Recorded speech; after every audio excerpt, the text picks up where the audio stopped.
جب تم رو رو کر کے دعائیں کرتے ہو پھر یہ کہتے ہو میری دعا ہی نہیں قبول ہوتی؟ مولانا آپ کیجئے، میں تو کب سے یہ دعا مانگ رہا ہوں، میری تو دعا ہوتی ہی نہیں، اور آپ کہتے ہیں اللہ تعالیٰ بہت جلدی دعا قبول کرتا ہے۔ یہ نا امیدی تمہاری اللہ تعالیٰ کی ذات سے ہرگز جائز نہیں۔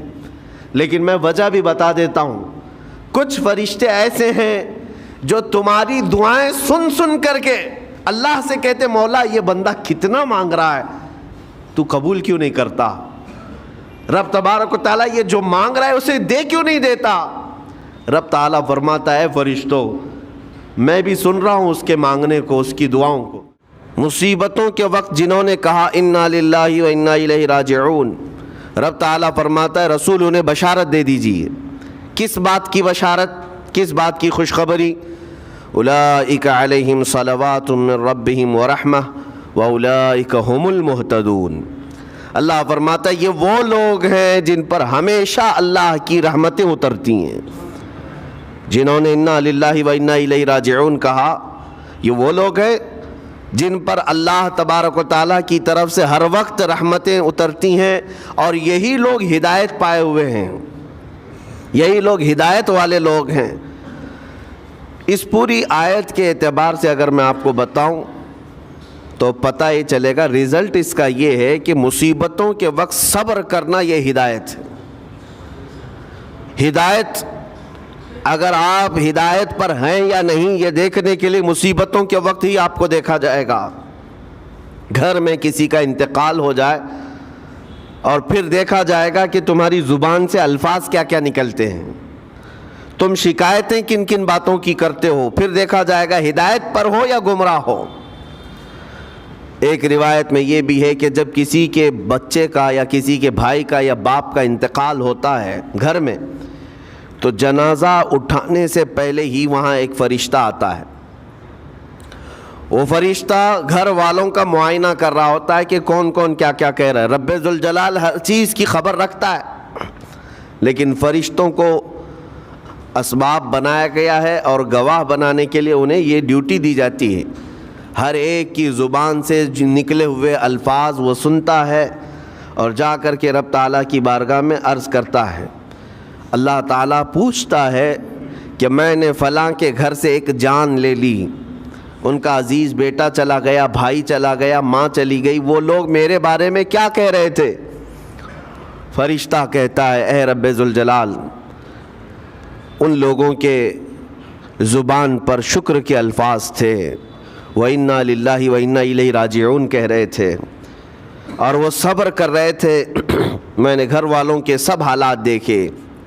اللہ تعالیٰ فرماتا ہے اے میرے فرشتے تو گواہ رہنا، میں نے ان سے جو چیز لیا ہے اس سے کئی گنا زیادہ نعمت انہیں عطا کروں گا، اس سے بہتر نسل انہیں دی جائے گی، اور ان کے غم آج جتنے ہیں اس سے کئی گنا زیادہ خوشیاں میں انہیں جنت کی عطا کروں گا، جنہوں نے میری دی ہوئی مصیبت پر صبر کیا۔ اور کوئی گھر ایسا ہوگا جس گھر سے فرشتہ جا کر کہے گا کہ مولا اس گھر والے تو بے قابو تھے، جو منہ میں آیا بکے جا رہے تھے، وہ تو یوں کہہ رہے تھے کہ اللہ کو کیا ہمارا ہی گھر ملا، ہمارا ہی بچہ جانے کو تھا، ہمارے ہی گھر میں یہ آفت آنے کو تھی۔ اس طرح کے الفاظ وہ کہہ رہے تھے اور رب تبارک و تعالیٰ کو ظالم کہہ رہے تھے۔ اللہ تبارک و تعالیٰ اپنے جلال کا اظہار فرماتا ہے، ارشاد فرماتا ہے فرشتے کو اے فرشتے تو گواہ رہنا، انہوں نے میرے بارے میں جیسا گمان کیا اب میں ان کے ساتھ ویسا ہی سلوک کروں گا۔ اللہ تبارک و تعالیٰ کے ساتھ یہ گمان جس طرح بندہ کرے گا اللہ تعالیٰ اس کے ساتھ اسی طرح کا سلوک فرمائے گا۔ اس کو ارحم الراحمین ہی تصور کرو۔ ہمیشہ رب تبارک و تعالیٰ مہربان ہے اور مہربان ہی اس کی طرف گمان کرنا بھی چاہیے مومن کو۔ انشاءاللہ العزیز مہربانی ہوگی، اور بلکہ دلوں کا قرار اور سکون بھی رب تعالیٰ ہی عطا کرتا ہے۔ اے میرے عزیزو، یہ تمہیدی باتوں کے بعد میں اب عرض کرنا چاہتا ہوں، محرم الحرام کے مہینے میں کربلا کے واقعات سنتے ہی رہتے ہیں۔ میرے عزیزو، ہم بچپن سے لے کر اب تک ہر سال کربلا میں ہونے والے عظیم حادثے کو سنتے بھی آ رہے ہیں. 14 صدیوں گزر جانے کے بعد بھی اس واقعے کو یاد کرتے ہیں تو آنکھیں بھیگ جاتی ہیں. اس میدان میں، وہاں کے ریگزاروں میں رسول کریم صلی اللہ تعالیٰ علیہ وسلم کے اہل بیت کا جو امتحان تھا وہ کتنا سخت تھا، کتنا کٹھن تھا. کسی ایک کے ساتھ کوئی معاملہ ہو جائے تو سمجھ میں آئے. امام عالی مقام سید الشہداء امام حسین رضی اللہ تعالیٰ عنہ کو کتنا بڑا امتحان دینا پڑا ہوگا. ایک نہیں، اپنے خاندان کی 29 لاشیں انہوں نے اٹھائی ایک دن کے اندر، اپنے خاندان کی. پھر دوسرے ان کے اصحاب اور رسول اللہ کے صحابہ بھی اس میں موجود ہیں، اور دوسروں کے بچے بھی اس میں موجود ہیں. کل ملا کر 72 لوگوں کی وہاں پر جانیں گئی ہیں، شہادت کا جام انہوں نے نوش کیا ہے. لیکن ہر گھڑی امام حسین ہر موت کو دیکھتے رہے. آج کبھی تصور کرنا، ہمارے گھر میں کسی ایک فرد کا انتقال ہو جائے تو گھر پورا عجیب سا ہو جاتا ہے، پورے گھر کا سکون غارت ختم ہو جاتا ہے.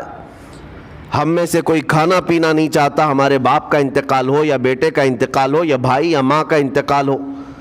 لیکن امام حسین کی وہ بات مجھے یاد آتی ہے جب اپنے جوان بیٹے علی اکبر کی لاش پر گھوڑے دوڑتے ہوئے بھی دیکھ رہے تھے.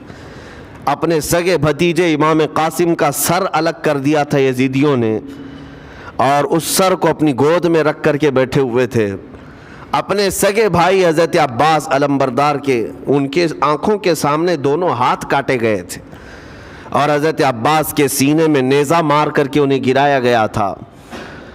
اتنا ہی نہیں میرے عزیزو، امام حسین اس خونی منظر کو اپنی آنکھوں سے دیکھیں جب 6 ماہ کے علی اصغر کو لے کر پانی طلب کرنے گئے تھے تو یزیدیوں نے گلے پر تیر ایسا لگایا تھا کہ خون کا فوارہ مولا حسین کے چہرے پر آ کر لگ گیا.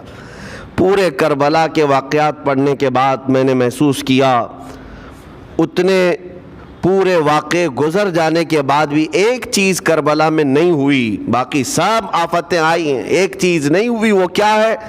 امام حسین کے زبان سے کوئی شکایت نہیں ہوئی، کوئی شکوہ نہیں تھا.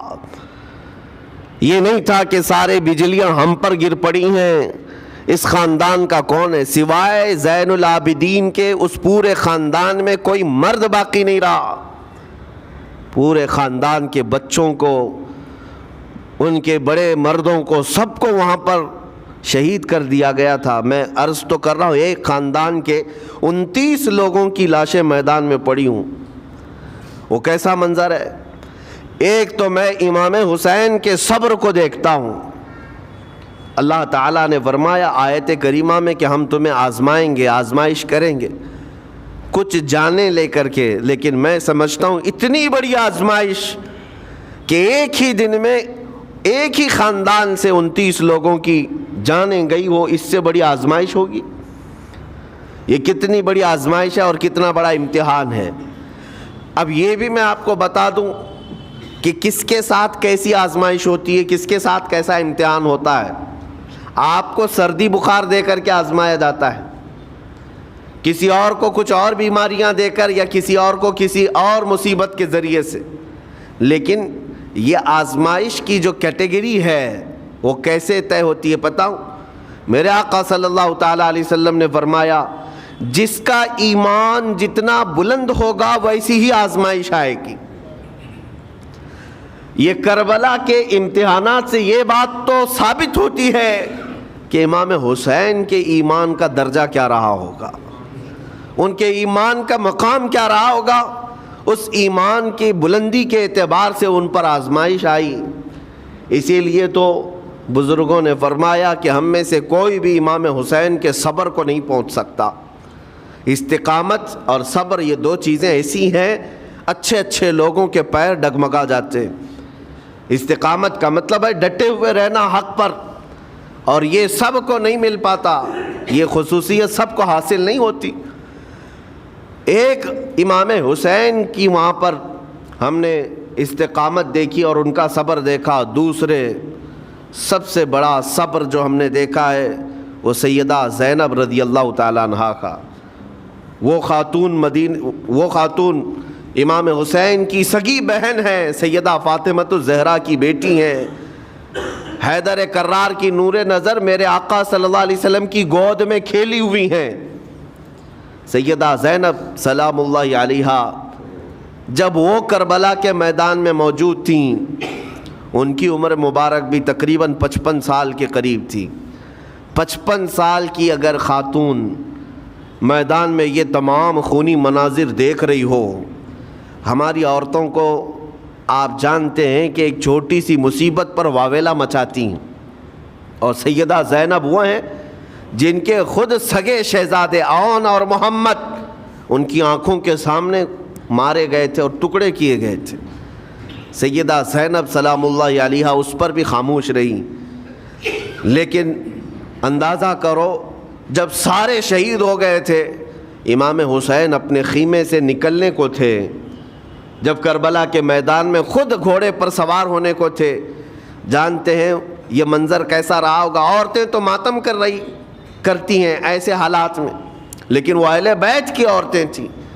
سیدہ زینب خود کھڑی ہوئیں اور اپنے خیمے میں امام حسین کو لے گئیں۔ ایک صندوق تھا پرانا، اس کو کھول کر کے اس میں سے ایک جبہ نکالا اور کہا میری ماں نے مجھے یہ وصیت کی تھی کہ جب حسین میدان میں اترنے کی اس کی باری آئے تو اس دن ہو سکتا ہے وہ مجھے یاد کرے۔ زینب اگر تو اس دن باقی رہے، تو اس دن زندہ رہے تو اپنے ہاتھوں سے یہ حسین کو جبہ پہنانا۔ سیدہ زینب سلام اللہ علیہا انہوں نے خود اپنے ہاتھوں سے امام حسین کو یہ لباس پہنایا۔ کیا اس مقام پر کوئی اتنی طاقت رکھتا ہے کہ پورا گھر لٹ گیا ہو اور اپنے سگے بھائی کو جبہ پہنا کر کسی شادی میں نہیں، پھر جنگ کے میدان میں اتار رہے ہو؟ اس خاتون کے استقامت پر لاکھوں سلام۔ سیدہ زینب سلام اللہ علیہا وہ معمولی خاتون نہیں ہے، صبر کا پہاڑ تھیں۔ میں آپ کو بتاؤں، مصیبت کے وقت ایک بار کسی کا قتل ہو جائے تو وہ ایک موت ہے، لیکن یہاں پر کربلا کے میدان میں سیدہ زینب جتنی موتیں دیکھ رہی تھی، ہر موت پر ایک موت کی تکلیف ہے، ہر موت پر ایک موت کی تکلیف، لیکن وہ صابرہ و شاکرہ رہیں۔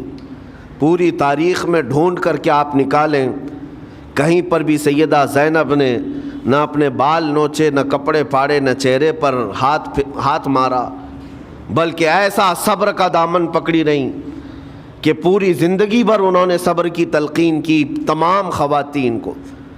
گھر لٹانا، گھر کٹانا، سر کٹانا کوئی تم سے سیکھ جائے، جان عالم ہو فدا اے خاندان اہل بیت۔ امام زمن فاضل بریلوی رحمۃ اللہ علیہ نے فرمایا ہے، سر کٹانا، گھر لٹانا کوئی تم سے سیکھ جائے، جان عالم ہو فدا اے خاندان اہل بیت۔ عزیزان گرامی وقار، یہاں پر ان حالات کے بعد میں آپ کو ایک بات ضرور کہنا چاہوں گا۔ مصیبتیں ہمارے گھر بھی آتی ہیں، آفتیں، تکلیفیں ہمارے گھر بھی آتی ہیں، لیکن کیا ہم ان مصیبتوں کا سامنا کرتے ہیں، استقبال کرتے ہیں؟ نبی اکرم صلی اللہ تعالیٰ علیہ وسلم نے تو ارشاد فرمایا، مومن کو جب مصیبت آتی ہے تو اس کے لیے وہ نعمت ہے۔ دو چیزوں میں سے ایک چیز ہوگی اس کے ساتھ، اگر بخار بھی آئے، میرے آقا فرماتے ہیں اگر بخار بھی آیا ہے تو دو باتوں میں سے ایک بات ہوگی اس کے ساتھ، یا تو رب تبارک و تعالیٰ اس کے گناہ معاف کرے گا یا تو اس کے درجے کو بلند کرے گا۔ مصیبت اگر آئے تو ایک بات یاد رکھنا، رب تبارک و تعالیٰ اپنے محبوب بندوں کو، پسندیدہ بندوں کو آزمائش میں ڈالتا ہے، ورنہ جو لوگ یہ سمجھتے ہیں کبھی طبیعت خراب ہی نہیں ہونا چاہیے تو فرعون بن جاتے ہیں۔ ایسے لوگ، فرعون کو 90 سال تک نہ کبھی سردی آئی نہ بخار، کبھی کوئی بیماری نہیں، اور جب بندہ کبھی بیمار نہیں ہوتا تو اپنے آپ کو خدا تصور کرنے لگ جاتا ہے، میں تو دنیا کا سب سے مضبوط آدمی ہوں، مجھے کچھ نہیں ہوتا۔ لیکن مصیبتیں دے کر کے رب تبارک و تعالیٰ تمہیں تمہاری حقیقت بھی بتاتا ہے، اور انسان کو انسان کی لمٹ میں رہنا سکھایا جاتا ہے۔ تمہاری حیثیت صرف اتنی ہے کہ اگر نس رک گئی، دل کی دھڑکنیں ایک آن کے لیے اگر رک گئی تو سب ختم ہے۔ اس لیے تمہیں رب تبارک و تعالیٰ کے حضور جانا ہی ہے تو صبر بھی سیکھو اور شکر بھی سیکھو۔ آج مصیبتیں اور آفتیں آتی ہیں تو واویلا کرنے والوں کے لیے میرا میسج ہے، اللہ تبارک و تعالیٰ تمہاری ہر بات کو دیکھ رہا ہے۔ تمہارے چیخنے سے، چلانے سے، تمہاری شکایت کرنے سے گئے ہوئے آدمی کی جان واپس تو نہیں آنی ہے۔ تمہارا عزیز ترین بھائی مر گیا، تم جس سے سب سے زیادہ پیار کرتے تھے وہ بیٹا انتقال کر گیا۔ مجھے بتاؤ، تم 10 لوگوں میں چیخو گے، چلاؤ گے، رب تعالیٰ کے حضور بری بری باتیں بھی کرو گے تو کیا وہ گئی ہوئی جان واپس آ سکتی ہے؟ میرے عزیزو، یہ وہ حکومت نہیں ہے کہ تمہارا احتجاج کرنے پر قانون واپس لے لیا جائے۔ تمہارے سب مل کر کے پروٹیسٹ کرنے سے حکومتیں اپنے فیصلے واپس لے سکتی ہیں، لیکن وہ رب ذوالجلال شہنشاہ اعظم کا قانون ہے۔ وہاں نبیوں کی بھی جو روح لی گئی، وہاں پر اللہ تبارک و تعالیٰ نے اپنے محبوب نبیوں کی بھی روح کو قبض کرنے کا حکم دیا، تو کیا سب کے غم منانے سے وہ روحیں واپس کرنے کا فیصلہ کیا گیا ہے؟ نہیں میرے عزیزو، اس عالم میں، اس کائنات میں پھر کوئی ہمارے رونے چیخنے چلانے سے واپس نہیں آتا۔ ہاں، غم کرنا اپنی جگہ پر ہے، لیکن غم کا شرعی طریقہ کیا ہے؟ میرے آقا صلی اللہ تعالیٰ علیہ وسلم نے بھی غم فرمایا۔ آپ کے عزیز بیٹے سیدنا ابراہیم جب انتقال کر گئے، میرے آقا کی آنکھوں میں آنسو تھے۔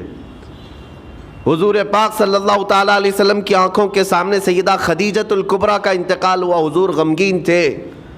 لیکن غم کا مطلب کبھی یہ نہیں ہوتا کہ اللہ کی بارگاہ میں شکایت کریں، تو نے میرے ساتھ ایسا کیوں کیا؟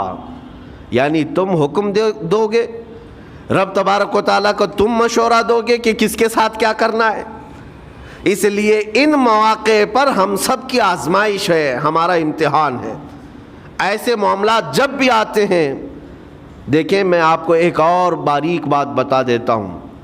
یہ ہم آج تقریر کر رہے ہیں، ہو سکتا ہے آپ بھی سن رہے ہیں اور اچھی طرح سمجھ رہے ہیں، لیکن خود کے گھر پر جب آ جائے تو تقریر بھی یاد نہیں رہتی، نصیحت بھی یاد نہیں رہتی، غم کا غلبہ زیادہ ہو جاتا ہے۔ ایسے اوقات میں حکم کیا ہے مومنین کو؟ میرے گھر پر، میں جانتا ہوں شکایت نہیں کرنا چاہیے، میں جانتا ہوں غموں کے وقت صبر کرنا چاہیے، پھر بھی اگر میرے گھر میں آ گئی مصیبت تو مومنین کے لیے حکم یہ ہے کہ تم نے اب تک جو سنا تھا حدیثیں وغیرہ اس کو یاد دلاؤ، یعنی مجھے یاد دلاؤ۔ یہ مت سوچو کہ مولانا صاحب ہیں، مفتی صاحب ہیں، امام صاحب ہیں، ان کو تو سب معلوم ہوگا۔ غم کا غلبہ جب آ جاتا ہے تو اچھے اچھوں کو یاد نہیں رہتا۔ مومنین کو کہا گیا ہے کہ وہ یاد دہانی کریں، جائیں غموں کے وقت ان کی حالت دریافت کریں اور انہیں صبر کی تلقین کریں۔ ہر ایک کے لیے ضروری ہے، یہ سوچ کر کے پیچھے نہیں ہٹا جائے گا کہ یہ تو بہت جانکار لوگ ہیں، یہ بہت پڑھے لکھے لوگ ہیں، ان کو تو سب پتہ ہے۔ نہیں، بلکہ حکم یہ ہے کہ جس کے ساتھ بھی مصیبت آئے، مومنین، دوسرے مومنین اسے صبر کی تلقین کریں، اسے جا کر کے حوصلہ دیں اور اسے تسلی دیں۔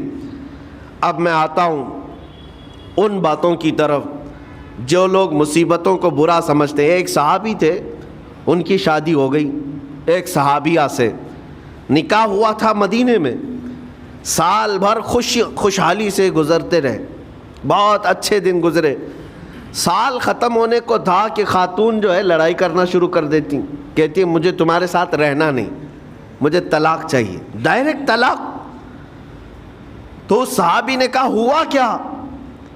وہ صحابیہ کہتی تھی نہیں مجھے تمہارے ساتھ رہنا نہیں۔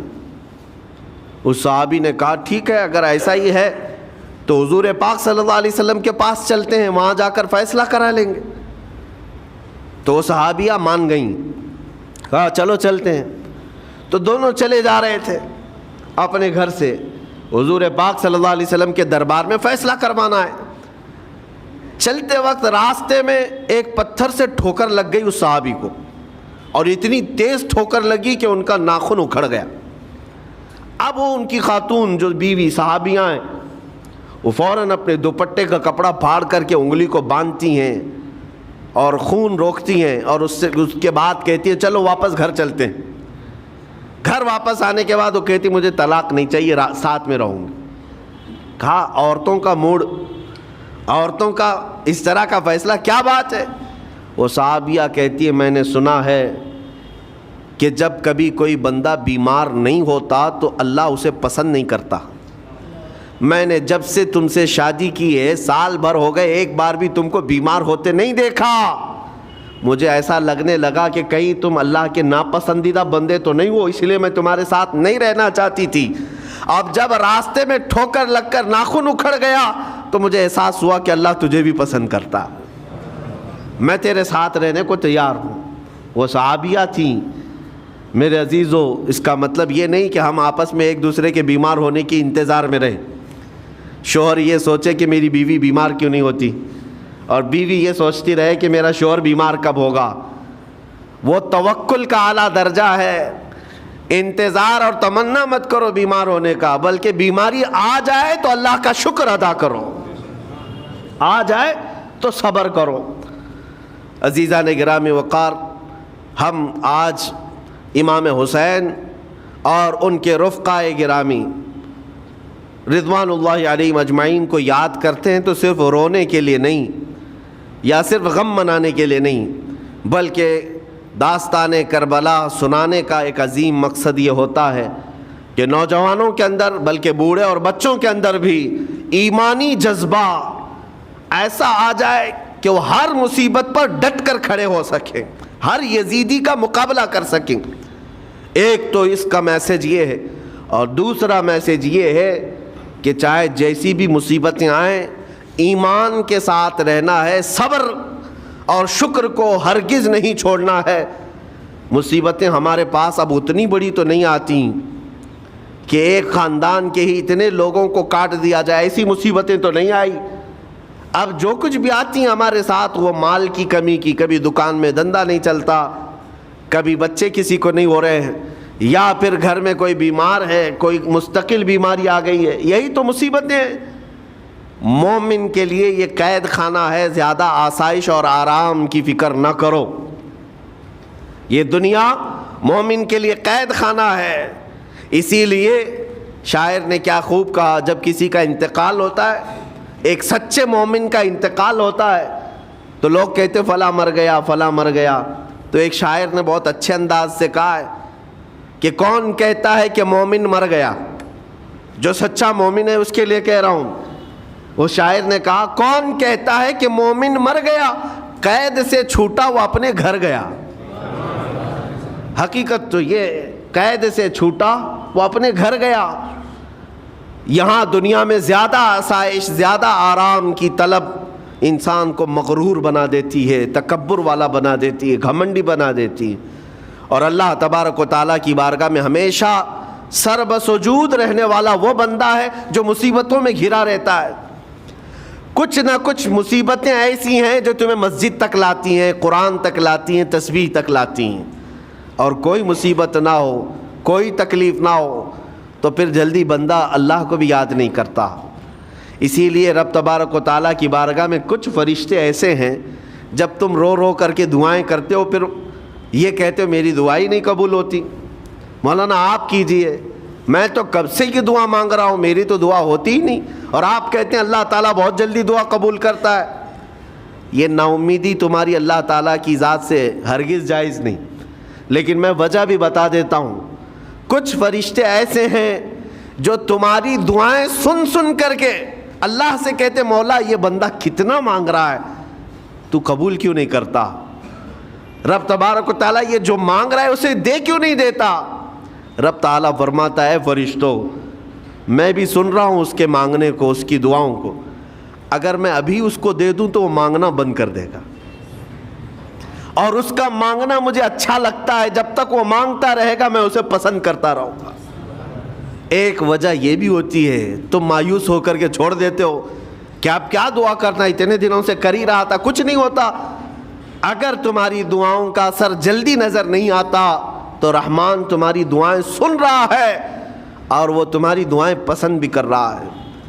میرے عزیزو، یہ تمام حالات میں آپ اللہ تبارک و تعالیٰ کی بارگاہ میں کثرت سے دعا ہی کریں اور مانگا ہی کریں جب مصیبتیں آئیں۔ آج کے حالات بھی ہماری آزمائش کے حالات ہیں۔ آج کا جو دور ہے وہ بھی ایک یزیدی دور ہے۔ یہاں پر جگہ جگہ جو مسلمانوں کے ساتھ حالات ہیں، یہ ہمارے لیے آزمائش کا دور ہے، بہت بڑا امتحان چل رہا ہے۔ ان حالات میں مسلمانوں کو چاہیے وہ اپنے ایمان کے ساتھ ڈٹے رہیں، استقامت۔ مولا حسین کے سبق کو پڑھیں، اس وقت تو ان کی گردنوں پر تلواریں تھیں، ان کے بچوں کے سینے چھدے ہوئے تھے تیروں سے، لیکن وہ ڈٹے ہوئے تھے میرے مصطفیٰ کی شریعت پر۔ آج ابھی تمہارے سینوں پر بندوق کی گولیاں نہیں لگائی گئیں، ابھی تمہارے اوپر اتنی بڑی مصیبتیں نہیں آئیں، لیکن میں پھر بھی دیکھتا ہوں نوجوانوں کو کہ کوئی مصیبت نہ آنے کے باوجود بھی تم اسلام کے ساتھ کھلواڑ کر رہے ہو۔ میرے آقا کی سنتوں کو پیٹ پیچھے پھینک کر کے تم تو بازاروں کی زینت بننا پسند کرتے ہو۔ اکثر لوگوں کو ہم نے دیکھا آج مجرے کرنے والوں کی کثرت یہ ہمارے نوجوان بچوں کی ہے۔ یہ اپنے جسموں کی نمائش کرنا اس کو فیشن سمجھتے نہیں۔ میرے عزیزو، امت مصطفیٰ اور وہ بھی امام حسن اور امام حسین کے غلام اس مردار دنیا پر کبھی بھی اپنی حکومت نہیں چاہتے، اس مردار دنیا کے وہ کبھی خواہش مند نہیں ہوتے۔ لیکن جن نوجوانوں کو آج ہم ان خواہشات کی پیروی کرتے ہوئے دیکھ رہے، افسوس ہوتا ہے، افسوس ہوتا ہے۔ آج کے حالات میں تم بھی سنبھل جاؤ، کیونکہ ایک بہت بڑی جنریشن تمہارے پیچھے ہے اور وہ تمہیں دیکھ کر کے نقل کرے گی۔ اگر آج تمہارا راستہ بگڑ گیا تو یہ جو چھوٹے بچے ہیں وہ بگڑے ہوئے راستے کو ہی اسلام سمجھنے لگ جائیں گے، وہ اسی بگڑے ہوئے راستے کو ہی صحیح راستہ سمجھ بیٹھیں گے۔ اسی لیے آج نوجوانوں کی کثرت میرے آقا صلی اللہ تعالیٰ علیہ وسلم کے عاشقوں کی ہونا چاہیے، اور ان سخت ترین حالات کا مقابلہ باڈی بلڈر نہیں کر سکتا۔ میں آپ کو بتا دوں، ان ظالم یزیدیوں کا مقابلہ کاجو بادام کھانے والا نہیں کر سکتا۔ ہاں، ان حالات کا مقابلہ کرنے کے لیے جسمانی طاقت کی ضرورت نہیں، ان بڑے سے بڑے سخت ترین حالات کا مقابلہ وہ نوجوان کر سکتا ہے جس کے سینے میں عشق مصطفیٰ ہو، مولا حسین کے نقش قدم پر چلنے کا عزم رکھتا ہو، پھر چاہے وہ لاغر ہی کیوں نہ ہو، نحیف و ناتما ہی کیوں نہ ہو، کمزور ہی کیوں نہ ہو۔ لیکن ہم نے دیکھا ہے تاریخ میں کمزور بھی ہے، اگر جسمانی اعتبار سے عشق رسول کی دولت سینے پر رکھتا ہے تو دنیا میں وہ کھلبلی مچا دیتا ہے، اور کفار و مشرکین کے خیموں میں اس کی ہیبت طاری رہتی۔ ہم نے اور تاریخ پڑھی ہے۔ آخری بات عرض کرتا ہوں، امام اہل سنت فاضل بریلوی امام احمد رضا خان نور اللہ مرقدہ، اعلیٰ حضرت کو کون نہیں جانتا آج کے زمانے میں؟ ذرا ان کی سیرت اٹھا کر کے پڑھنا اور پھر یہ بھی دیکھنا کہ جسمانی طاقت ان کی کیسی تھی، جسمانی ساخت کیا۔ وہ چلتے تو لہیم شہیم تھے، اونچے چوڑے اور سینہ بھرا ہوا کہ لوگ صرف جسم کو دیکھ کر کے ڈر جائیں؟ نہیں، اعلیٰ حضرت فاضل بریلوی رضی اللہ تعالیٰ عنہ اس طرح جسمانی بہت اونچی چوڑی صلاحیت کے نہیں تھے، بلکہ بہت ہی ہلکا جسم رکھتے تھے، ہلکا جسم، دبلے پتلے تھے، لیکن جب اپنے حجرے میں بیٹھ کر کے قلم چلاتے تھے تو دنیا کے کونے کونوں میں ان کی گونج ہوتی تھی، اور بڑے بڑے قلعوں میں جو ہے زلزلہ آ جاتا تھا۔ اور سرکار غوث پاک رضی اللہ تعالیٰ عنہ کو کون نہیں جانتا؟ غوث پاک کا حال تو یہ تھا، جسمانی اعتبار سے آپ کی گردن کی ہڈیاں بھی دکھتی تھیں، اتنے دبلے تھے، اور کثرت عبادت کی وجہ سے، کثرت مجاہدات کی وجہ سے آپ کا جسم بہت ہی کمزور تھا۔ بلکہ ایک وقت کا واقعہ بھی ہے کہ آپ چلتے چلتے غش کھا کر گر گئے، چکر آ کر گر گئے۔ جسمانی اعتبار سے اکثر تو آپ پتے کھا کر کے رہے، کھانا بھی نہیں کھایا 40 سال تک، تو جسمانی اعتبار سے کمزور ہونا کوئی معنی نہیں رکھتا۔ لیکن دنیا یہ بھی جانتی ہے، گردن کی ہڈیاں ہی کیوں نہ دکھتی ہوں، ہاتھ و پیر کی ہڈیاں ہی کیوں نہ دکھتی ہوں غوث پاک کی، لیکن روحانی طاقت کا حال یہ ہے کہ کسی قبر کو ٹھوکر لگا دے تو مردہ زندہ ہو جائے۔ اس طاقت کو میں آج آپ کے سامنے کہنے کی بات کر رہا ہوں۔ عشق مصطفیٰ سینے میں ہو اور سچی عقیدت و محبت حسنین کریمین سے رکھتا ہو، اور پھر اپنے طریقے بدل لے تو بڑے جسم اور ڈیل ڈول بنانے کی ضرورت بھی نہیں آئے گی۔ مولا کریم تمہارا رعب خود ہی دشمنوں کے دلوں پر ڈالتا ہے۔ اللہ تبارک و تعالی ہم سب کو آئی ہوئی مصیبتوں کا ڈٹ کر مقابلہ کرنے کی توفیق عطا فرمائے، ہم سب کو استقامت عطا فرمائے اور صبر عطا فرمائے اور شکر عطا فرمائے، اور قیامت کے دن مولا تعالی ہم سب کو امام حسین کے ساتھ حشر عطا فرمائے۔ میرے آقا صلی اللہ تعالی علیہ وسلم کے جھنڈے تلے ہم سب کو جمع فرمائے۔ ہمارے ان نوجوان بچوں کو جو راہ راست سے ہٹے، مولا حسین اعظم کے راستے پر ان کو چلنے کی توفیق عطا فرما۔ قیامت تک ہماری نسلوں کو مولا عاشقان مصطفیٰ میں پیدا فرما، ہماری اولاد کو بدعقیدہ گمراہ ہونے سے ہمیشہ محفوظ فرما۔ وآخر دعوانا ان الحمد للہ رب العالمین۔ سلام۔